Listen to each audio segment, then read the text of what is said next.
मथुरा में जब भगवान श्री कृष्ण का जन्म हुआ, उसी समय बलराम जी भी प्रकट हुए। दोनों एक दूसरे के भाई थे और बचपन से ही साथ रहते थे। नंद बाबा के घर गोकुल में दोनों साथ साथ बड़े हुए। वे गाय चराते, खेलते और शरारतें करते थे। बलराम जी हमेशा कृष्ण की रक्षा करते थे। दोनों मिलकर ग्वाल बालों के साथ खेलते, कभी कुश्ती, कभी लुका छिपी, कभी पेड़ों पर चढ़ना। उनकी दोस्ती इतनी गहरी थी कि एक के बिना दूसरा अधूरा लगता था। जब भी कोई राक्षस आता, कृष्ण अपनी बुद्धि से और बलराम अपनी ताकत से मिलकर उसका अंत करते थे।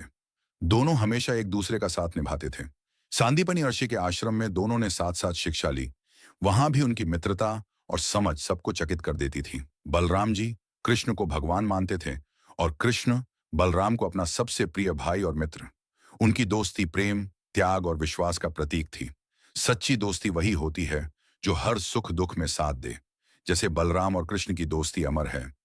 एक दिन गोकुल में सुबह सुबह बलराम और कृष्ण साथ साथ यमुना किनारे खेलने निकल पड़े।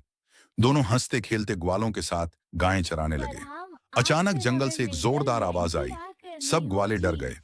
पता चला कि वहां एक विशाल असुर आया है जो गांव को नुकसान पहुंचाना चाहता था। चिंता मत कृष्ण करो मुस्कुराए और बलराम, बोले, मैं भैया तुम्हारे बलराम, साथ हूँ। आज फिर हमें मिलकर गांव की रक्षा करनी होगी। बलराम ने गदा संभाली और बोले, चिंता मत करो कान्हा, मैं तुम्हारे साथ हूं। स्टेप 4। दोनों भाई मिलकर आगे बढ़े। कृष्ण ने अपनी और बुद्धि से असुर को भाईदार भ्रमित की किया जोड़ी और सदा बलराम ने अपनी संबंध शक्ति से रहे। उसे पराजित कर दिया। गांव वाले बहुत खुश हुए।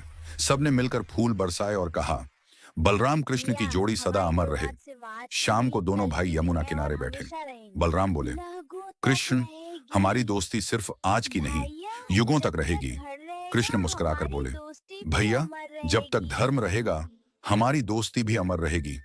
दोनों ने साथ साथ बांसुरी की मधुर धुन सुनी और व्रज में फिर से आनंद छा गया। सच्ची दोस्ती शक्ति, प्रेम और विश्वास से बनती है। बलराम और कृष्ण की मित्रता हमें सिखाती है कि साथ मिलकर हर मुश्किल आसान हो जाती है। वृंदावन की पवित्र धरती पर भगवान श्री कृष्ण और राधा रानी प्रेम और करुणा का संदेश फैलाते थे। श्री कृष्ण को गायों से बहुत प्रेम था। उनकी सबसे प्यारी गाय का नाम धन्या था। हर सुबह कृष्ण अपनी बांसुरी लेकर गौशाला जाते और धन्या को प्यार से सहलाते। राधा रानी उसके लिए हरा भरा चारा और मीठा पानी लाती थी। एक दिन धन्या उदास थी।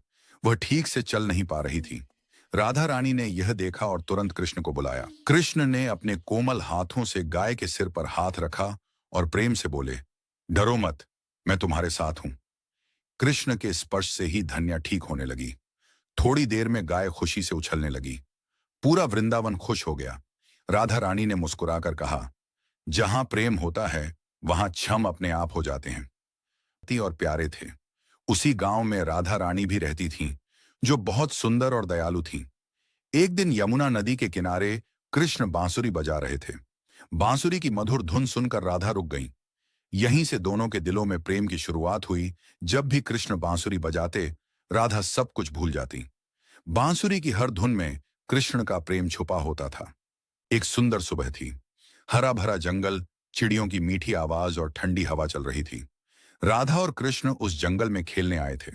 कृष्ण ने अपनी बंसी बजाई। बंसी की आवाज सुनकर मोर नाचने लगे और हिरण पास आ गए। राधा मुस्कुराकर कृष्ण को देखने लगी।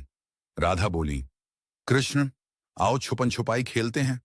कृष्ण हंसते हुए बोले, ठीक है राधे, लेकिन मुझे ढूंढ पाओगी क्या? कृष्ण कभी पेड़ के पीछे छुप जाते, कभी झाड़ियों के बीच।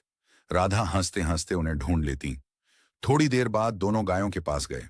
कृष्ण ने गायों को प्यार किया और राधा ने उन्हें घास खिलाई। दोनों एक पत्थर पर बैठकर बातें करने लगे। जंगल उनकी हंसी से गूंज उठा। राधा बोली, कृष्ण, तुम्हारे साथ हर पल बहुत सुंदर है। कृष्ण मुस्कुराकर बोले,